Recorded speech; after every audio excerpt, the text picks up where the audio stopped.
Ramalan kebangkitan Indonesia di akhir 2021. Ekonomi Indonesia akhirnya dapat berdamai dan hidup berdampingan dengan COVID-19 di tahun 2021 ini. Ekonomi yang sebelumnya terpuruk mulai menunjukkan geliatnya pada triwulan 2 tahun 2021.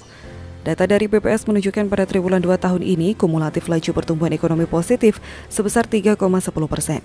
Kemudian kondisi ini berlanjut pada triwulan 3 tahun 2021 dengan kumulatif laju pertumbuhan ekonomi sebesar 3,24%. Berbondong-bondongnya masyarakat untuk mengikuti program vaksinasi merupakan salah satu faktor pemerintah berani membuka satu persatu kegiatan ekonomi. Dari 16 sektor terdapat 14 sektor yang menunjukkan kumulatif pertumbuhan yang positif. Sementara itu terdapat 2 sektor yang mengalami penurunan. Sektor itu adalah administrasi pemerintahan, pertahanan, dan jaminan sosial wajib mengalami penurunan sebesar 1,14%, serta sektor jasa pendidikan mengalami penurunan sebesar 0,11%.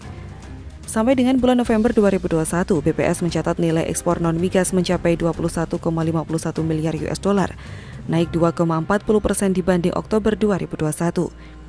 Sementara nilai ekspor migas mencapai 1,33 miliar US dollar, meningkat sebesar 29,95%. Secara kumulatif, nilai ekspor Indonesia Januari hingga November 2021 mencapai 209,16 miliar US dollar.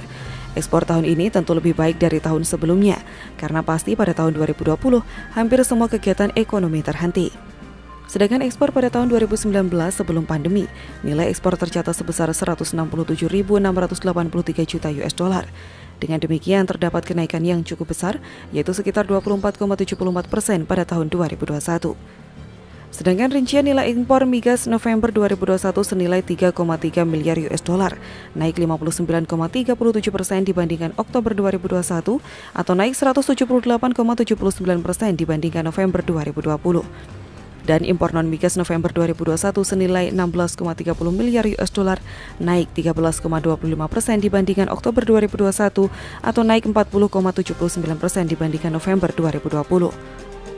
Dengan demikian, neraca perdagangan luar negeri Indonesia bisa dikatakan positif. Inflasi merupakan salah satu indikator ekonomi yang mencerminkan sisi stabil tidaknya harga komoditi akibat adanya permintaan dan penawaran. Bila dibandingkan dengan tahun-tahun sebelumnya, inflasi tahun ini sangat stabil. Sampai dengan November 2021, kumulatif inflasi yang terjadi hanya sebesar 1,30% untuk kondisi Januari hingga November 2021. Di sisi moneter, negara dengan tekanan inflasi tinggi telah menaikkan suku bunga secara signifikan. Hal ini mengindikasikan terdapat potensi kebijakan moneter yang lebih ketat di tahun 2022, khususnya di negara maju. Selanjutnya, tren positif aktivitas ekonomi domestik tetap terjaga.